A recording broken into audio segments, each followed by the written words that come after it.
അതുപോലെ മക്കളില്ലാത്തവർക്ക് സ്വാലിഹത്തായ മക്കളെയും അല്ലാഹു നൽകട്ടെ. വിവാഹപ്രായമെത്തിയ യുവതി യുവാക്കന്മാർ അവർക്ക് അനുയോജ്യമായ ഇണകളെ അല്ലാഹു നൽകുമാറാവട്ടെ. മുഅ്മിനീങ്ങളെ, ഇന്ന് ഞാൻ നിങ്ങൾക്ക് വേണ്ടി പറഞ്ഞു തരുന്നത് പരിശുദ്ധമായ ഖുർആനിലെ ഒരു ആയത്തിനെ കുറിച്ചാണ്. 74-ാമത്തെ ആയത്താണ് സൂറത്തുൽ ബഖറയിലെ 74-ാമത്തെ ആയത്തിനെ കുറിച്ചാണ് ഇന്ന് ഞാൻ പറഞ്ഞു തരുന്നത്. എന്തിനാണ് ഈ ആയത്ത് നമ്മൾ പാരായണം ചെയ്യേണ്ടത്?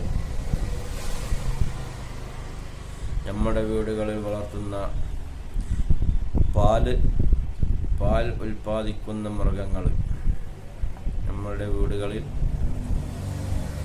പാൽ തരുന്ന മൃഗങ്ങളുണ്ട്. ആട്, പശു, എരുമ.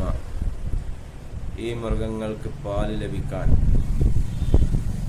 പരിശുദ്ധമായ ഖുർആനിലെ 74-ാമത്തെ ആയത്ത് സുമ്മ ഖസത് ഖുലൂബുക്കും എന്ന് തുടങ്ങുന്ന ആയത്ത് അമ്മാ തഅമലൂൻ വരെ നമ്മൾ എഴുതി പശുവിന് മൃഗങ്ങൾക്ക് കൊടുക്കുക, അല്ലെങ്കിൽ വെള്ളത്തിൽ മന്ത്രിച്ചു കൊടുക്കുക, എന്നാൽ പാൽ വർദ്ധിക്കുമെന്ന് മഹാന്മാർ നമുക്ക് പഠിപ്പിച്ചു തരികയാണ്. ഇൻഷാ അല്ലാഹ് ഈ അറിവ് നിങ്ങൾക്ക് ഉപകാരപ്രദമായ അറിവാണെങ്കിൽ നിങ്ങൾ മറ്റുള്ളവരിലേക്ക് ഷെയർ ചെയ്യുക, ലൈക്ക് ചെയ്യുക. ഈ ചാനൽ ആദ്യമായിട്ടാണ് കാണുന്നതെങ്കിൽ സബ്സ്ക്രൈബ് ചെയ്യുക, കൂടെ കൂടുക. ഇതുപോലത്തെ നല്ല അറിവുമായി ഇൻഷാ അല്ലാഹ് വീണ്ടും നമുക്ക് കാണാം. ഇൻഷാ അല്ലാഹ് സുബ്ഹാനഹു വ തആല ഞാൻ പറഞ്ഞതും നിങ്ങൾ കേട്ടതും സ്വാലിഹത്തായ അഅമാലുകളുടെ കൂട്ടത്തിൽ ചേർത്ത് തരുമാറാവട്ടെ. ഈ വീഡിയോസ്